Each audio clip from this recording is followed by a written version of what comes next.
انت عارفة ان انت بشوية دقيق وشوية مية او شوية لبن هتعملي الكمية دي كلها من العيش، وعايزة اقولكم طعمه ما شاء الله اللهم بارك. يعني من كتر حلاوته كده انت تاكليه حاف. وانا ما حطيتش رغيف في الطاسة غير لما قب معايا ونفخ بالشكل اللي انتوا شايفينه ده. بصوا من جمال العيش نفسه ومن حلاوته ومن طراوته، يعني يتاكل حاف ويبقى حلو قوي لللانش بوكس للولاد في المدارس.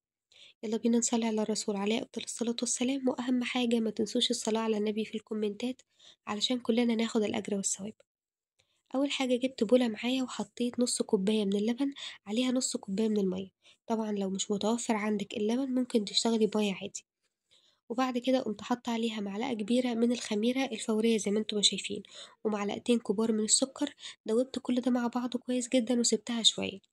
بعد كده رجعت ضفت معلقة كبيرة من الخل، وعليهم 3 معالق أو معلقتين كبيرة من الزيت، براحتك يعني من معاكي من معلقتين ل3 معالق. قلبي المواد السائلة دي كلها كويس جدا. مش متأكدة ان الخميرة بتاعتك مش شغالة يبقى هتسيبيها شوية لحد ما تتأكدي ان الخميرة شغالة، لحد ما تعمل كده معاكي فوم.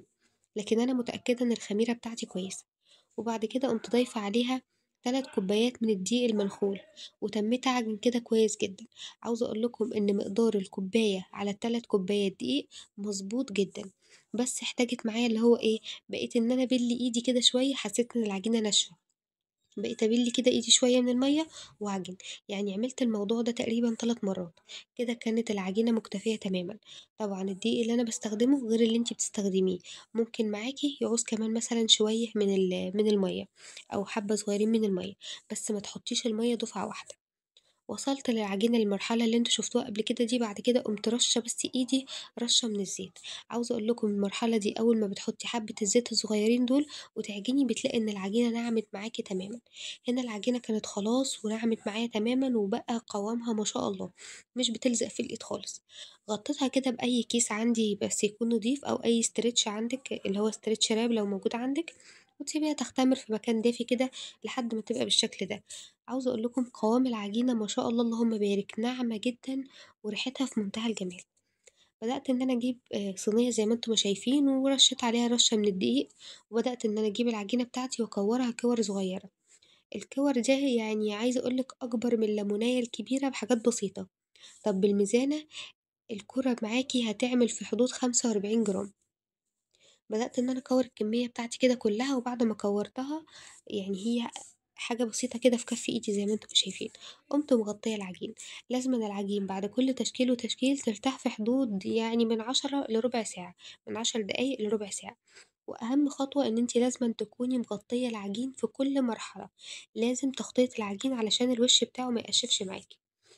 بدأت إن أنا آخد أول كورة أنا عاملاها خالص، أول كورة عملتيها خالص تكوني حافظاهم كده، علشان دي هتكون أول واحدة ارتاحت وهتتفرد معاكِ بكل سهولة. هتاخديها تفرديها، الفردة بتاعتِك تكون من نُص الكورة من قلب العجينة لبرّه، من جوّه لبرّه، من جوّه لبرّه، ومش عايزاها تتفرد جامد. يعني تفرديها كده بالسمك اللي أنتِ شايفاه، والدايرة تكون زي ما أنتِ شايفة كده. بدأت إن أنا أعمل الكمية بتاعتي كلّها، وأكون جايبة فوطة نضيفة زي ما أنتم ما شايفين، أقوم حاطة عليها كل واحدة أنا باعملها. هافرد كل الكمية بتاعتي، ولازمًا بعد ما تفرديها لازمًا تغطّيها. أنا هنا كنت فاتحة كيس من الأكياس الشفافة وكنت باغطّيها بيها. لازمًا تستغطى علشان الوش زي ما قُلت لكم ما يقشّفش معانا.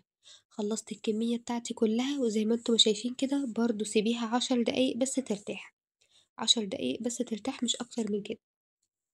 أول بقى ما تخلّصي الكمية بتاعتِك هتسيبيها زي ما قُلت لِك ال10 دقايق، وهتقومي جايبة الطاسة بتاعتِك حاطاها على النار تسخن خالص، وبعد كده تهدّي النار، النار تكون متوسطة.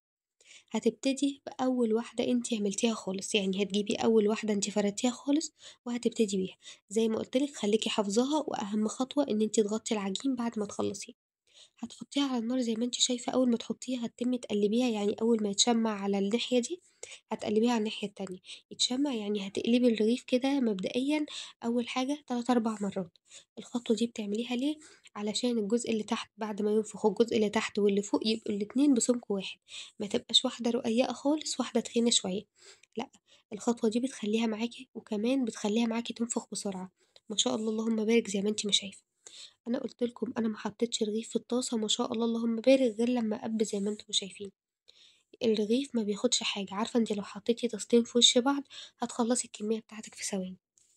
ما فيش أسهل من كده، واضغطي كده ضغطة بسيطة خالص والرغيف بينفخ علشان إيه، كُلّه ينفخ معاكِ زي ما أنتِ شايفة، زي ما باعمل كده. أسهل من كده ما فيش، أحلى من كده ما فيش، أطعم لقمة بجد أنتِ بتاخديها مضمونة 100% وأحسن من العيش الفينو. أنا بالنسبة لي أحسن من العيش الفينو 100 مرّة. أنتم شايفين اللقمة ما شاء الله زي ما باقول لكم كده تتاكل حاف. ما تنسوش بقى تعملوا لي متابعة لو أنتم أول مرّة بتشوفوني، وأهم حاجة لايك وشير للفيديو كتير علشان الفيديو يوصل لأكبر عدد ممكن، علشان نعلى بreach الصفحة تاني. لو الفيديو عجبكم ما تنسوش تكتبوا لي في الكومنتات. مع ألف سلامة.